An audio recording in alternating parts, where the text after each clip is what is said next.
Hi, welcome to the Professor Kev Show. As you can see, I got my buddy Harry with us. Good afternoon, Harry. Welcome to the show, bud. Good afternoon. Great to be here.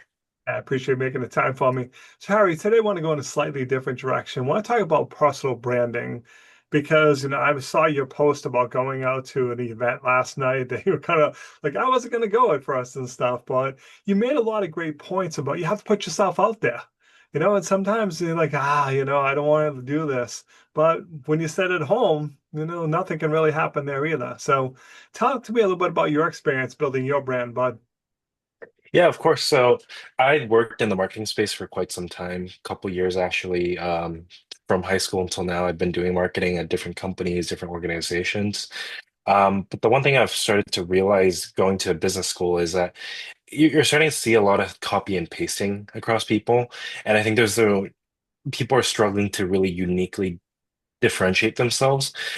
Usually, you just see what I see a lot at school is just students going in, just suit and tie, resume, just talking about their experiences, and that's all there is about them. But one thing I've started to pick up on is people adding new things, which are their passions or interests to the resume, just to spice it up a little bit. But I realize in today's world, with the amount of people that are applying for jobs and stuff, um, and the fact that we're going to a very digital age, and now that there's so many AI tools out there that can create things, the only thing that can differentiate you from another person is who you are.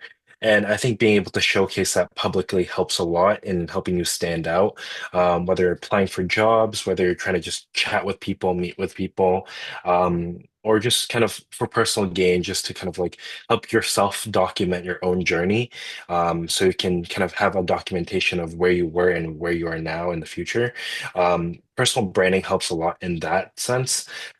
So that's kind of what drove me to start wanting to kind of build my own personal brand, from making my own website, posting on social media like LinkedIn, Twitter, Instagram, etc.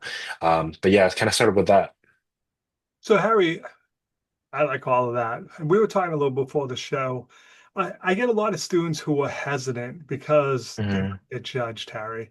Or, Hmm. I'm a freshman in college. Who am I to even express an opinion about something? Hmm. What's your advice for people who are afraid of maybe, getting a little blowback on it? I think the greatest thing is to start small. I definitely am afraid. I think also growing up in a very traditional family that came from immigrants. One of the things I get told a lot is also to just keep your head low, do what you're told, and kind of just follow along with everyone else.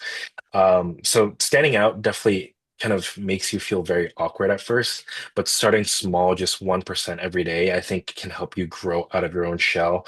Whether it's just going to an extra event at school as a student, just responding to comments on LinkedIn, just commenting on other posts, that's a good way to start.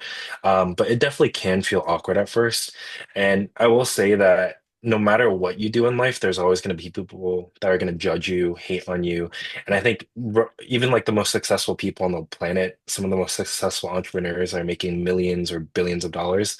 They get hate and judged all the time. But I think you shouldn't take that to heart, and you should use that as a motivation to push. Because while one person might not like your content, a bunch of other people will. So I say essentially, don't feed into the fear, and just start 1% at a time. I like what you had to say, Harry, because sometimes my students get a little mad at me because, they're very happy because, they have a 4.0 average, they have an A. Yeah. And I'm like, within the school I teach, there was like 3,000 students on the dean's list, or some astronomical number. Mhm. I'm like, Harry, good news, buddy. You're as smart as 2,999 other people in the building. Yeah. It's not enough. You need it, but now, like to your point, what else are you doing? I'm trying to encourage them, get involved, take a leadership role, make a difference so that again, when you're walking in with those 2,099 other people with the exact same 4.0 as you do, like, okay, what difference does it make? I can hire any of you then if that's the case. Well, what else have you done? Well, I started this organization on campus. Mhm. Well, okay, now that shows me you have leadership ability and stuff. So it's getting out of that comfort zone and getting involved with other Mhm. things. Is that your advice?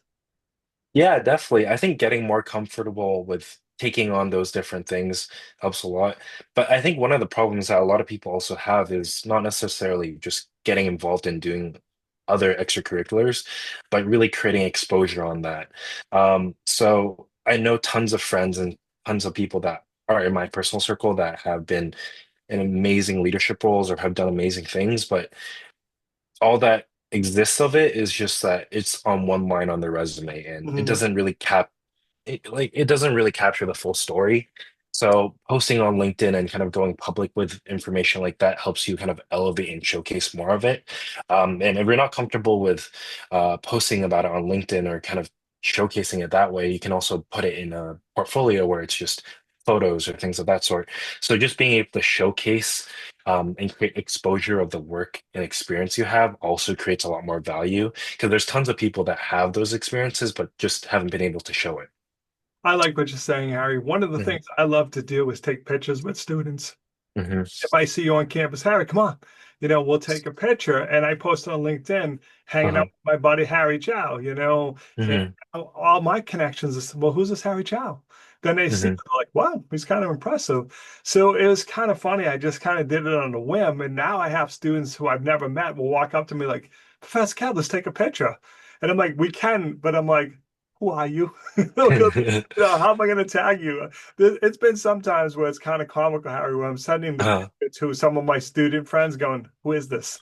You know, and then unfortunately I asked the kid forever to take a picture. He did. And I Hmm. was tagged it. I tagged him as someone else, Harry. He's like, he chased me for 3 years to take a picture. He tagged it wrong. But it's all that stuff, the documenting, you go out to Hmm. hear, a famous person speaking on campus, has to take a picture with them. So you can say, hey, it was great getting to hang out with Professor Kev last night. It's just a great way to build your brand. And like I said, some people are just like, and I'm like, look, you don't want to take a picture. That's cool, but you should, like I said, document your achievements so people can see them. And versus just like you said, one line on a resume, when I'm like, Harry, I know who you are. You've accomplished a lot Hmm. more than that one line says you have and stuff. So what other advice do you have for people that are, just starting out day one, like building LinkedIn, they just made their profile? What would you tell them to do as like kind of first steps? Yeah, definitely. And what you said, totally agree. I think first step is really defining who you are. I think one of the things oftentimes when you go to a LinkedIn profile or social media profile is um, there's the immediate thing you see is the bio, who you are, your kind of headliner, that one sentence about who you are. Now, what I used to have is just student at Bentley University. Yeah. And yeah, I'm a student, but there's a lot of other things about me as well. So I think the important thing is really identifying who you want to showcase yourself as. What are the things you care about? What are the things you're passionate about? What's your values? And kind of using that to help build out how you want to portray yourself. And you can tie in different aspects of things like the colors you like, or even the way you talk, or even just like different things you have interest in, and incorporate all those different elements into kind of your brand visual aspects. But I think nailing down who you are and how you want to showcase yourself is really important at the start. And I think a great way to kind of get that started is just dump everything to ChatGPT. Um, Now, there's tons of AI tools out there, but I think ChatGPT can help you really refine what you're trying to show. If you just text it as if you're talking to a regular person, just dumping out your thoughts, maybe add in a couple screenshots of your current profile and be like, what do you think about my current profile? What does this show? It can help you add a second perspective to what somebody's going to think when they see your profile and how you can make it better. But I think that's a good way to start. I like what you said, how you just said you were a student at Bentley. It's like, Hmm. okay, it's good school. Don't get me wrong, it's good Yeah. school. Yeah. You and how many other thousands of people go there. And Yeah. I like when people describe things, whether it's, I love husky dogs or whatever, because sometimes it's the random thing we connect over, like, oh, you have that type of dog, so don't I, Harry? And now that Yeah. we found a way to break the ice and stuff. So, Harry, if people want to talk more about personal branding, what's the best way for them to reach out to you? Yeah, definitely. They can reach me through my LinkedIn profile, DMing me or commenting on any of my posts. I'll respond. Um, you can search up Harry Chow and you can find me, or my personal website, which is also linked in my LinkedIn. But I can send that out to you, and then you can share that with viewers if you want. Absolutely. Harry, I appreciate you taking a few minutes to call on the show. And as always, thanks for being my friend. Okay.